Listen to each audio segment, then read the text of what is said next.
Perfect. So a brief outline, the history, maybe you all know the history or not, a snapshot of performance modeling teaching and where are we going, that is the context in which we are moving. In 1971, the Computer Performance Evaluation Users Groups was founded, and this gave rise to Sigmetrics. Here you see the proceedings of the 8th meeting of the group that was made available for the first time in 1974, as they say, as a measure source in the limited literature on computer performance evaluation and measurement. So it is quite interesting, the preface, but of course we have no time to read, but you can see the recent birth and development of computer performance evaluation and measurement as a discipline within computer science.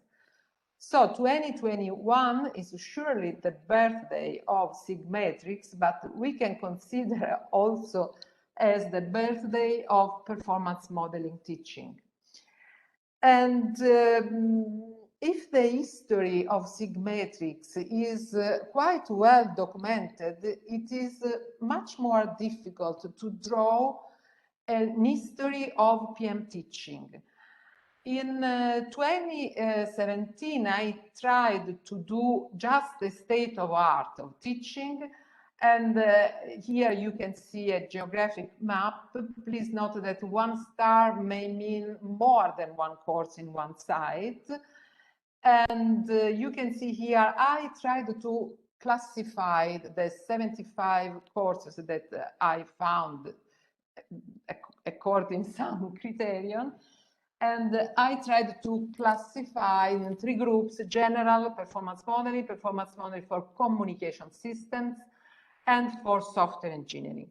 So here you see a distribution of this course according to the geographic area and the groups.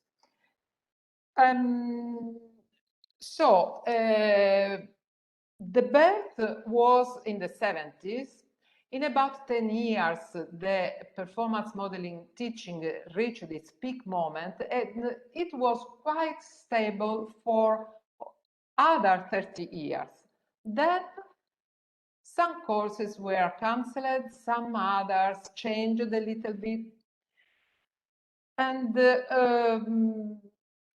this could be quite obvious. The evolution of computing field is continuous and fast.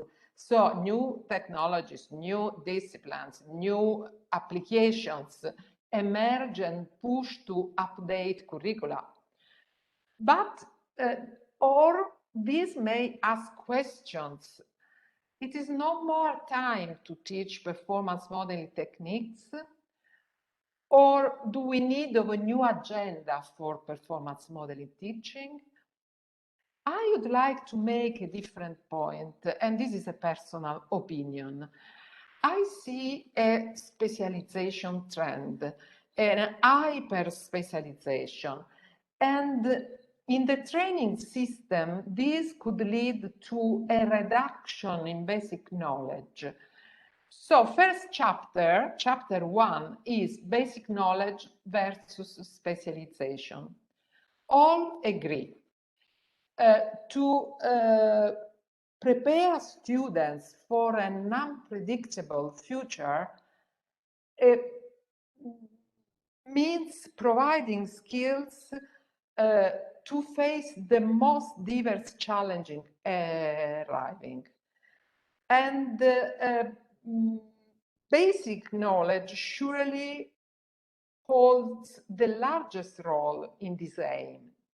It is quite interesting, an interview of Martha Larsson in People of ACM.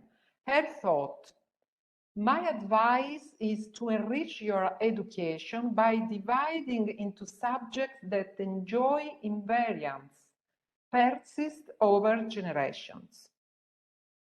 So the question could change and could be, which is the role of PM teaching in this sense? PM teaching can play the role of invariant? Peter Denning would say yes. Denning with Martel some years ago wrote an interesting book with a monumental aim. Identify the principles behind computing, that is, principles that probably will not change over a long time, for a long time. They identify principles categories, not to divide the knowledge space in separate slices, but to see the same thing through different views. And all computing domains build over these common categories. So Denning advocates that performance modeling, I would like to, sorry, okay. Performance modeling and engineering are fundamental parts of computer science. And but coming back to the specialization trend, this trend is often motivated as a necessity for job. So we have, what is, why it is blocked?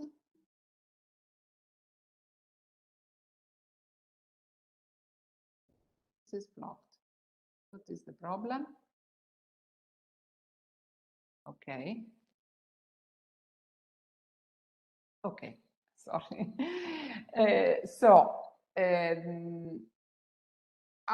Hyper-specialization as a necessity for job. So we have a second chapter. We have another question that is mandatory. What is the role of higher education? We are living time of crisis, and one of the main victims is the educational system.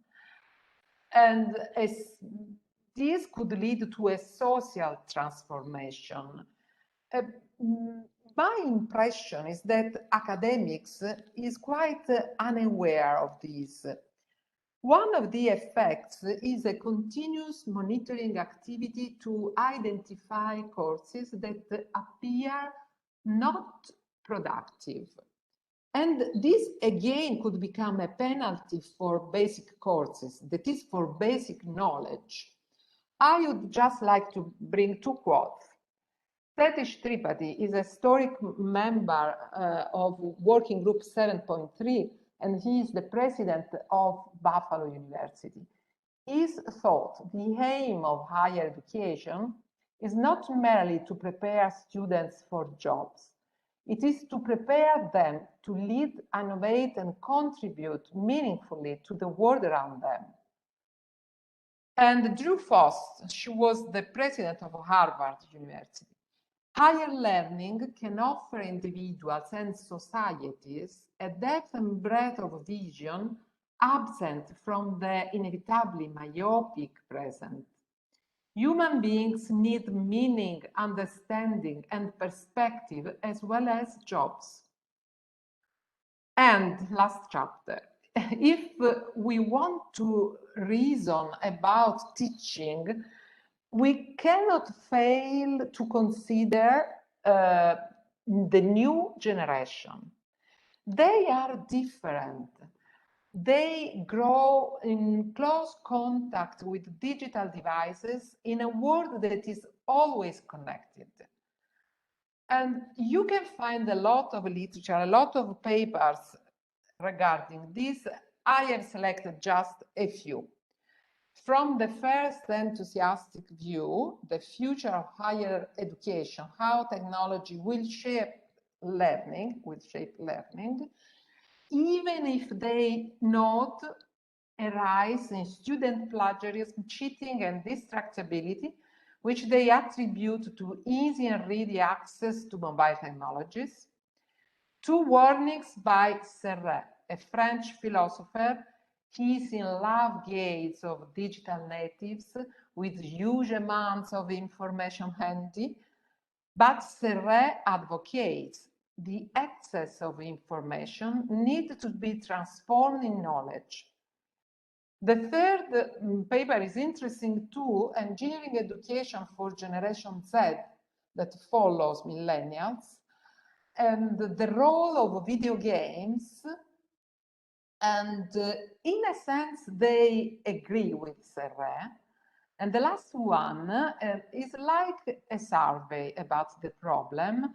They share their experiences with a lot of technologies, but the literature rarely show the criticalities. So finally, do you know the Princeton pre-read tradition? Members of the incoming class joined together to read and discuss a book selected by the president, Ace Gruber. And in 2019, the conclusion of the pre-read was: digital communication technology is one source of the problem. This is the other side of technologies. This is the other side of the problem. And a culture of distraction also threatens the educational project of universities. Teaching is all about getting students to focus and concentrate. Digital media are making it harder to exert the attention that scholarly projects require. And the book was Stand Out of Our Light, Freedom and Resistance in the Attention Economy. James Williams is an interesting character. He was at Google for over 10 years, where he received one of the most important awards of Google, the Founders Award, for his work on advertising products and tools. Then he studied philosophy. He started to study philosophy, and now he completed his doctoral work at Oxford. Now it is in the Oxford Internet Institute and Balliol College, where he researched the philosophy and ethics of attention and persuasion as they relate to technology design. So these are my 3 chapters. You add your chapters and we can start our first TeaPACS discussion. Thank you.